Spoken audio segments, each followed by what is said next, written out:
Hello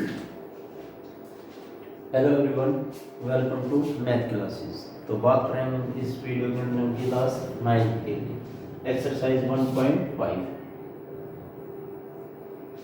तो last video के अंदर किया, फिर हमने बेसिक जो रैशनल और इरेशनल नंबर के बारे में डिटेल से डिस्कस किया था। तो इरेशनल नंबर के लिए हमने ये बताया था, इरेशनल नंबर जो non terminate and non repeat, वो नंबर क्या रहेंगे? Irrational number. या फिर अब मान लीजिए हम किसी इरेशनल को आइडेंटिफाई करना चाह रहे हैं, मान लीजिए अंडर द रूट के अंदर अगर मान लीजिए प्राइम नंबर तो वो भी क्या रहेगा? एक इरेशनल नंबर। प्राइम नंबर मान लीजिए बात करता हूँ मैं under the root 2, under the root 3, under the root 5, under the root 7, under the root 11, ये सारे के सारे क्या है? इरेशनल नंबर को रिप्रेजेंट कराती है। आइडेंटिफिकेशन मान लीजिए कोई भी स्क्वायर रूट के अंदर आपके पास क्या है? प्राइम नंबर, तो क्या रहेंगे? एक इरेशनल नंबर होगा। और इरेशनल नंबर क्या होते हैं? जो non terminate and non repeat हो, वो सारे के सारे क्या रहेंगे? Irrational number. तो बात करते हैं, मान लीजिए एक्सरसाइज के अंदर जो आपके पास क्वेश्चन गिवन है, फर्स्ट क्वेश्चन क्या गिवन है देखते हैं। Classify the following number as rational और इरेशनल नंबर। तो बात करते हैं, मान लीजिए 2 माइनस अंडर द रूट 5। तो उसके साथ साथ मैं एक साथ बात बताता हूं तुम्हें, I for irrational number, R for rational number. I किसको रिप्रेजेंट कर रहा है? इरेशनल नंबर को, इरेशनल, और आर किसको रिप्रेजेंट कर रहा है? Rational number. अब कुछ बेसिक प्रॉपर्टी है, जैसे मान लीजिए मैं कहता हूं रैशनल नंबर को इरेशनल नंबर के साथ ऐड कर दिया, या इरेशनल नंबर को रैशनल नंबर के साथ ऐड किया, तो रिजल्टेंट क्या आएगा? Irrational number. ठीक है। उसके बाद बात करता हूं, मान लीजिए इरेशनल नंबर में से कुछ सब्ट्रैक्ट किया रैशनल नंबर, या रैशनल नंबर में से इरेशनल नंबर सब्ट्रैक्ट किया, तो क्या है? Irrational number. ठीक है। अगर मान लीजिए इरेशनल नंबर के साथ ये कोई भी रैशनल नंबर का प्रोडक्ट किया, कोई भी रैशनल नंबर का प्रोडक्ट, तो क्या जनरेट होगा? Irrational number. अगर इरेशनल नंबर का इरेशनल नंबर के साथ प्रोडक्ट किया, तो इरेशनल भी हो सकता है, वो रैशनल भी हो सकता है, यहाँ पर भी कुछ भी हो सकता है। ठीक है। वो डिपेंड करता है आपके पास नंबर के। तो मान लीजिए फर्स्ट पार्ट है, ये 2 क्या है? Rational number. रूट 5 मीन्स हमें बताया था अंडर द रूट और कोई भी प्राइम नंबर, तो सारे के सारे क्या रहेंगे? इरेशनल नंबर जनरेट होंगे भाई। क्या होंगे? Irrational number.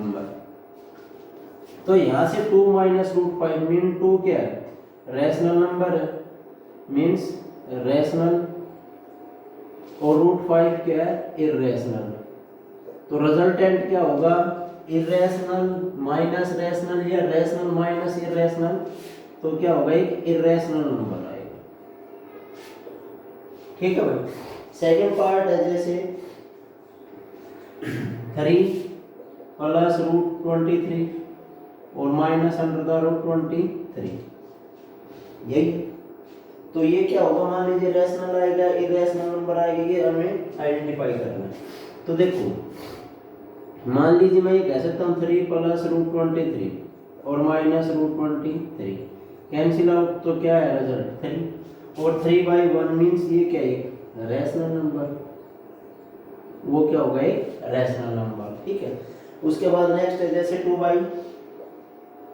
Under the root 7 upon 7/√7, तो इसे में कैंसिल आउट, तो क्या बचा? 2/7। 2/7 क्या होगा? एक रैशनल नंबर। तो इस टाइप से मुझे क्वेश्चन नंबर फर्स्ट के अंदर ये चेक करना, रैशनल नंबर है या इरेशनल नंबर। इरेशनल नंबर क्या होते हैं, रैशनल नंबर क्या होते हैं, हमने सभी के आइडेंटिफाई हमें बताई हुई है। तो उसके बाद जो नेक्स्ट क्वेश्चन है, नेक्स्ट पार्ट है,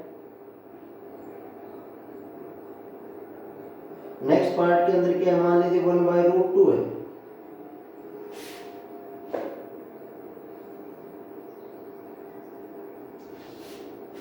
जैसे 1/√2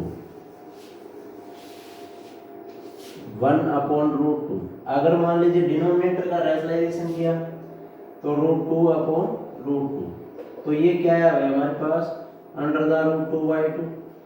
अब √2 क्या है आपके पास एक इरेशनल नंबर है और ये क्या है रैशनल, तो irrational upon rational also equal to irrational, तो ये रिजल्टेंट क्या होगा भाई आपके पास एक इरेशनल नंबर जनरेट होगा, ठीक है। उसके बाद नेक्स्ट पार्ट क्या है 2π, पाई होल से इरेशनल नंबर और उसकी मल्टीप्लाई 2 के साथ है तो आल्सो एक इरेशनल नंबर। तो एक्सरसाइज क्वेश्चन नंबर फर्स्ट के अंदर हमें एक आइडेंटिफाई करना था रैशनल नंबर है या इरेशनल नंबर। उसके बाद क्वेश्चन नंबर नेक्स्ट क्वेश्चन के अंदर ये है सिंपलीफाई द फॉलोइंग। जो आपके पास गिवन है पार्ट्स मींस जो आपके पास फैक्टर है, फैक्टर या कोई आइडेंटिफाई या कोई आइडेंटिटी अप्लाई है तो उसको सिंपल सोल्व करने के बाद सिंपल अप्लाई करना है आपने। जैसे 3 क्वेश्चन नंबर 2 का फर्स्ट 3 प्लस √2 और मल्टीप्लाई में सेकंड फैक्टर क्या है, सॉरी 3 और इंटू 2 प्लस √2।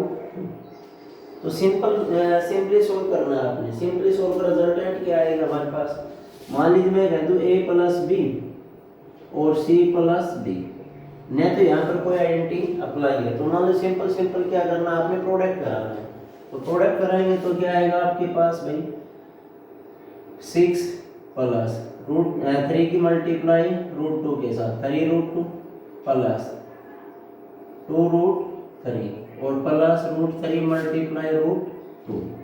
तो यहाँ से मैं ये कह सकता हूँ 6 प्लस 3√2 प्लस 2√3 और √6। मान लीजिए यहाँ पर जो इंडिसेस आपने यूज किया है तो a⁻b और भाई c⁻b, तो मैं इसको ये भी कह सकता हूँ ac⁻b और b मींस पावर क्या है 1/2। तो सिंपल सोल्व किया तो हमारे पास ये रिजल्टेंट आ गया है और इससे सिंपल सोल्व नहीं। तो क्या है आपके पास a plus b c plus d का प्रोडक्ट 6 प्लस 3√2 प्लस 2√3 प्लस √6। उसके बाद जैसे नेक्स्ट पार्ट है, नेक्स्ट पार्ट के अंदर क्या आपके पास भाई 3 प्लस √3 इंटू 3 माइनस √3। तो हमने आइडेंटिटी पढ़ी है पहले भी a² minus b², a plus b और a माइनस b। तो यहाँ से देखो where a is equal to मैं कह सकता हूँ 3 and b is equal to √3। तो यूजिंग बाय दिस प्रॉपर्टी तो मैं कह सकता हूँ 3 का स्क्वायर माइनस √3 का स्क्वायर, तो 3 का स्क्वायर क्या हो गया 9 माइनस पावर की पावर क्या होती है मल्टीप्लाई, तो क्या है 3 इज इक्वल टू 6। ऐसे नेक्स्ट पार्ट है जैसे √5 और प्लस √2 का होल स्क्वायर, तो मैं कह सकता हूँ a प्लस b का होल स्क्वायर। तो ये क्या है हमारे पास a मींस √5 और b √2। तो यहाँ से क्या होता है a² प्लस 2ab और प्लस b²। तो यहाँ क्या है √5 का whole square plus 2 multiply √5 multiply √2 और प्लस b² √2 का होल स्क्वायर, स्क्वायर से स्क्वायर रूट कैंसिल आउट, क्या बचा भाई 5 प्लस 2√10 और 2 एज इट इज प्लस 4। तो मैं कह सकता हूँ 9 प्लस 2√10। तो ये क्या है इसका सिंपलेस्ट फॉर्म है। तो नेक्स्ट पार्ट भी ऐसा ही है a² minus b² simple solve कराएंगे तो जो आपके पास रिजल्ट आएगा वो वाली वैल्यू। उसके बाद एक हमने बताया था नंबर लाइन पर किसी भी नंबर को रिप्रेजेंट करने का मेथड, तो एक वही 9.3 को नंबर को 9 को रिप्रेजेंट लास्ट वीडियो के अंदर हमने डिस्कस भी किया था बेसिक को रियल नंबर को नंबर लाइन पर रिप्रेजेंट करने के लिए। तो वो क्वेश्चन वही है सेम जैसा √5 को रिप्रेजेंट किया था वैसे ही है 9.3 को रिप्रेजेंट करना √। उसके बाद नेक्स्ट क्वेश्चन आता है rationalisation the denominator of the following. Means denominator का रैशनलाइजेशन करना आपने 1/√7। तो रैशनलाइजेशन क्या है, जैसे मल्टीप्लाई और डिवाइड करना है आपने, नोमिनेटर को भी उतने से मल्टीप्लाई करना है और डिनोमिनेटर को भी। तो √7/7, तो ये क्या है, डिनोमिनेटर का रैशनलाइजेशन कर दिया। उसके बाद नेक्स्ट पार्ट है जैसे 1/√7 और -√6। तो ये जो साइन आपके पास डिनोमिनेटर में, साइन को चेंज करना और मल्टीप्लाई नोमिनेटर के साथ और डिनोमिनेटर के साथ। तो मल्टीप्लाई √7 प्लस √6, √7 प्लस √6। तो नोमिनेटर के साथ मल्टीप्लाई 1 के साथ किया तो यही डेफिनेट होगा भाई, a minus b a plus b, a square minus b square apply करा दो, तो 7 का स्क्वायर और माइनस √6 का स्क्वायर। तो √7 प्लस √6 अपॉन 7 - 6। तो ये क्या है भाई, √7 प्लस √6 अपॉन 1। तो ये आपके पास क्या है, डिनोमिनेटर का रैशनलाइजेशन करना।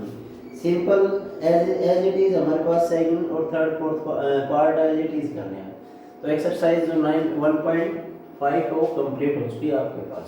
थैंक्स।